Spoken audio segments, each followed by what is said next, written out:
जीतनराम मांझी के बयान को खूब सुने हैं, लेकिन उसको तोड़ मरोड़ के आप लोग लेके मत चलिए। नहीं, हम नहीं लेके चल रहे हैं, 2700 वो वोट वायरल हो देखिए, रहा है उनका सोशल मीडिया कहना पे। है। अभी दिलीप जायसवाल जी ने बयान दिया ना कि हमारे यहाँ 18,000 वोट से जीती हुई थी गायत्री देवी जी, और सर्टिफिकेट उनका रुका हुआ था 6 घंटे से। रिकाउंटिंग की बात कह रहे हैं कि रिकाउंटिंग अगर हम फोन करते डीएम को, फिर से रिकाउंटिंग होता तो जीत जाते, हमारे प्रत्याशी मैदान छोड़ करके भाग गए।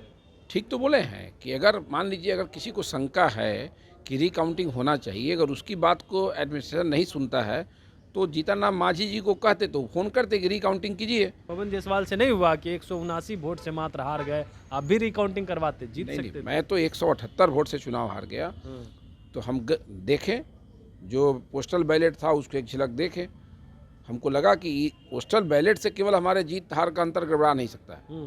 अक़लियत बहुल जो मतदान केंद्र थे वहाँ फर्जी वोटिंग हुआ है। विदेश में रहे हुए 298 लोगों के नाम पर वोटिंग हुआ, मृत 45 के नाम पर वोटिंग हो गया, 41 डबल नाम वाले के नाम पर वोटिंग हुआ, 3 लोग मोतिहारी जेल में उनके नाम पर वोटिंग हुआ। तो हम न्यायालय गए कि नहीं गए? तो कैसे एसआईआर हो गया है, न्यायालय भी आप चले गए? भाई SIR का मतलब ये थोड़े है कि एकदम 200% शुद्ध हो जाएगा। SIR कौन करता है? मुख्यमंत्री बैठ के करते हैं, प्रधानमंत्री करते हैं। 3,35,000 वोटर में से अगर 500 नाम अगर डबल रह गया या मृत रह गया तो काम करने वाले से भूल हो सकता है। अगर भूल हुआ है तो ठीक है, लेकिन जानबूझ के किसी ने वोट को गलत वोटिंग कराने के सेंस में अगर किसी ने छोड़ा है, वो चाहे BLO हों, चाहे फर्जी वोटिंग करने वाले लोग हों, तो मेरा सीधा लक्ष्य है कि वैसे लोगों पर कार्रवाई करा के ही हम रहेंगे। आप तो कार्रवाई करा के कोर्ट भी पहुंच गए हैं आप तो। हाई कोर्ट गए हैं। हाई कोर्ट गए हैं इसलिए कि सुप्रीम कोर्ट का डिसीजन है पहले से कि जीत का अंतर से ज़्यादा अगर फर्जी वोटिंग आप साबित कर देंगे तो चुनाव कैंसिल हो जाएगा। तो विपक्ष में लायक रहने छोड़िएगा कि नहीं, कि कोर्ट चल गए हैं, पता चलेगा कि वो भी फिर से कैंसिल हो गया, फिर से चुनाव होगा। तो विपक्ष का दर्जा नहीं रह पाएगा। जो विपक्ष का दर्जा मिला है तेजस्वी जी को, ये दर्जा रहने वाला नहीं है। जब 25 से घट के 24 पे चले आएंगे तो विपक्ष का दर्जा भी समाप्त हो जाएगा। नमस्कार, आप बोले भारत देख रहे हैं, मैं हूं आपके साथ कमलेश से। बिहार विधानसभा चुनाव समाप्त हो गए हैं, लेकिन चर्चाएं निशांत को लेकर के है, और युवाओं पे अब बात हो रही है कि युवाओं को ज़्यादा से ज़्यादा राजनीति में आनी चाहिए। कई युवा विधायक बन के भी इस बार आ गए हैं।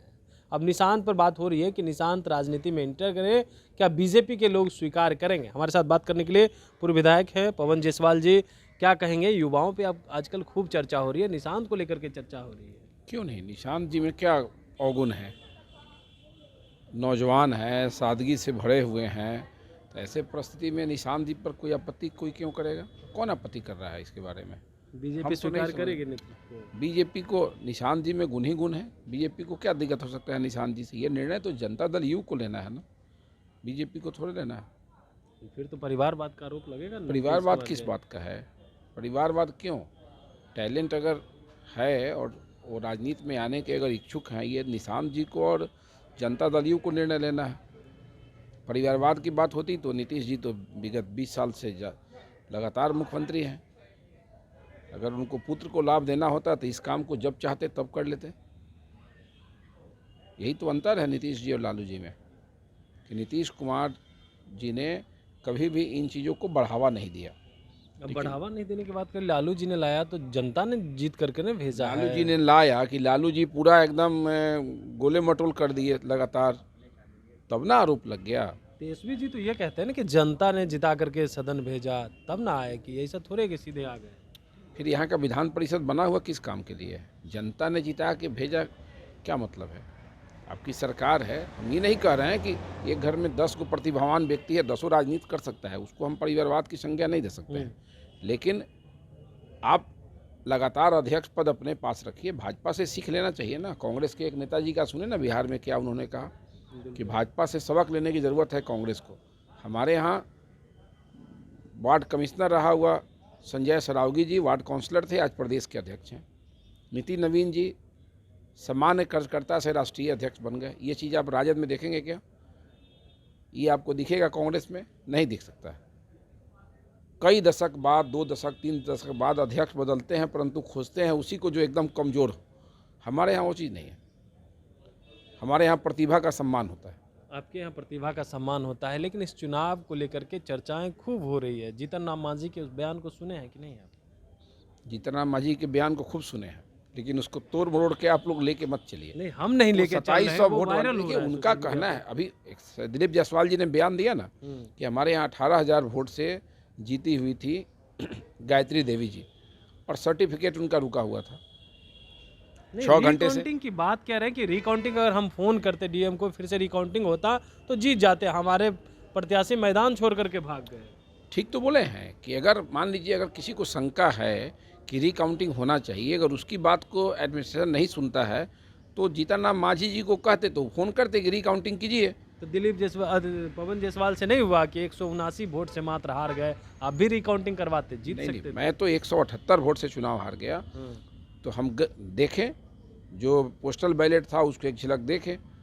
हमको लगा कि पोस्टल बैलेट से केवल हमारे जीत हार का अंतर गड़बड़ा नहीं सकता है, कोई आपत्ति नहीं थी। मैंने कहाँ कहीं पावर लगाया, लेकिन जब हमको लगा कि नहीं, काउंटिंग में गड़बड़ी नहीं हुई है, लेकिन मतदान के क्रम में अक़लियत बहुल जो मतदान केंद्र थे वहाँ फर्जी वोटिंग हुआ है। विदेश में रहे हुए 298 लोगों के नाम पर वोटिंग हुआ, मृत 45 के नाम पर वोटिंग हो गया, 41 डबल नाम वाले के नाम पर वोटिंग हुआ, 3 लोग मोतिहारी जेल में उनके नाम पर वोटिंग हुआ। तो हम न्यायालय गए कि नहीं गए? तो कैसे एसआईआर हो गया है, न्यायालय भी आप चले गए? एसआईआर का मतलब ये थोड़े है कि एकदम 200% शुद्ध हो जाएगा। एसआईआर कौन करता है? मुख्यमंत्री बैठ के करते हैं, प्रधानमंत्री करते हैं, मुख्य चुनाव आयुक्त करते हैं। कि एसआईआर करने में हमारे और आपके जैसे लोग लगे हैं। काम करने के क्रम में काम वाले से गलती हो सकती है, भूल हो सकता है। 3,35,000 वोटर में से अगर 500 नाम अगर डबल रह गया या मृत रह गया तो काम करने वाले से भूल हो सकता है। अगर भूल हुआ है तो ठीक है, लेकिन जानबूझ के किसी ने वोट को गलत वोटिंग कराने के सेंस में अगर किसी ने छोड़ा है, वो चाहे बीएलओ हों, चाहे फर्जी वोटिंग करने वाले लोग हों, तो मेरा सीधा लक्ष्य है कि वैसे लोगों पर कार्रवाई करा के ही हम रहेंगे। आप तो कार्रवाई करा के कोर्ट भी पहुंच गए हैं आप तो। हाई कोर्ट गए हैं। हाई कोर्ट गए हैं इसलिए कि सुप्रीम कोर्ट का डिसीजन है पहले से कि जीत का अंतर से ज़्यादा अगर फर्जी वोटिंग आप साबित कर देंगे तो चुनाव कैंसिल हो जाएगा, फिर से चुनाव होगा। फिर से चुनाव होगा। ये मैं नहीं कह रहा हूँ, ये सुप्रीम कोर्ट का निर्णय है, डिसीजन है। सुप्रीम कोर्ट के 5 बेंच का निर्णय है, ये इस प्रकार का निर्णय है। हम चले गए कोर्ट, चूंकि आपके सहयोगी दल 298 के लोग भी गए हैं कोर्ट। ये हमको नहीं मालूम। 298 विदेश में जो व्यक्ति है उसके नाम पर वोट गिरा, वो तो प्रमाणित है कि वो व्यक्ति विदेश में है। तो विपक्ष में लायक रहने छोड़िएगा कि नहीं, कि कोर्ट चल गए हैं, पता चलेगा कि वो भी फिर से कैंसिल हो गया, फिर से चुनाव होगा। तो विपक्ष का दर्जा नहीं रह पाएगा। जो विपक्ष का दर्जा मिला है तेजस्वी जी को, ये दर्जा रहने वाला नहीं है। जब 25 से घट के 24 पे चले आएंगे तो विपक्ष का दर्जा भी समाप्त हो जाएगा। दर्जे समाप्त करवा समाप्त नहीं हो जाएगा। हम उनको समाप्त कराने के लिए नहीं लड़ रहे हैं, हम तो तुले अपनी हुए लड़ाई, राजद को ही समाप्त कर नहीं नहीं, देना हम लोग तो अपनी लड़ाई लड़ रहे हैं कि भाई आप ऐसा गलत काम क्यों करते हैं। जो विदेश में है उसके नाम पर वोट गिराइए, मृत के नाम पर गिराइए, डबल नाम वाला भी अपना वोट गिरा दे। 2 जगह एक ही विधानसभा के एक ही बूथ पर 2 जगह नाम है, या अलग अलग बूथों पर 2 जगह नाम है, ये गलत है। ऐसी परंपरा पर रोक लगना चाहिए। मेरी लड़ाई इसके लिए है। देखिए, जीत हार तो राजनीति में हो सकता है। हम चुनाव लड़ते हैं तो मुझे पता है कि या तो जीत होगा नहीं तो हार होगा।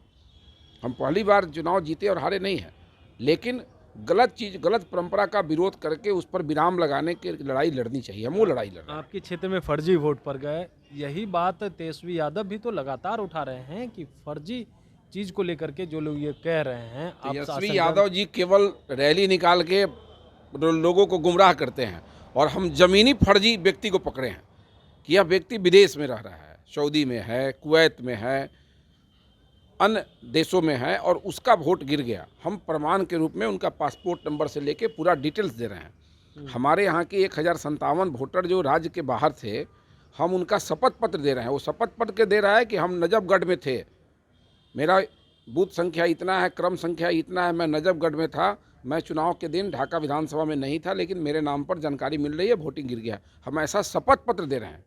वैसे लोगों का जो राज्य के अंदर में भी था, लेकिन किसी कारणवश वोट करने नहीं गया और उसका वोट गिर गया। हम व्यवस्था में सुधार चाहते हैं। आप ये मत समझिए कि विधायक बनना ही मेरा लक्ष्य है।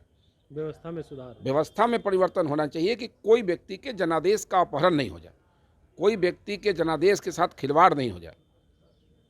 जितना प्रमाण हम दे रहे हैं ये तो एक उदाहरण है, और भी जगह होंगे जहाँ का हमारा सपोर्टर नहीं नाम ला के दिया होगा, फर्जी वोटिंग गिर गया होगा। ये फर्जी वोटिंग कानून के डंडे से नहीं रुक सकता है, ये फर्जी वोटिंग जागरूकता से रुक सकता है। जिस बूथ पर हमारा 85 वोटर है मान लीजिए, और आपके पास 950 वोटर है, तो आप तो नाम लाइन लगा के गिरा लेंगे। हमारा पोलिंग एजेंट तो मजबूर है, वो बोल नहीं सकता है वहाँ पे।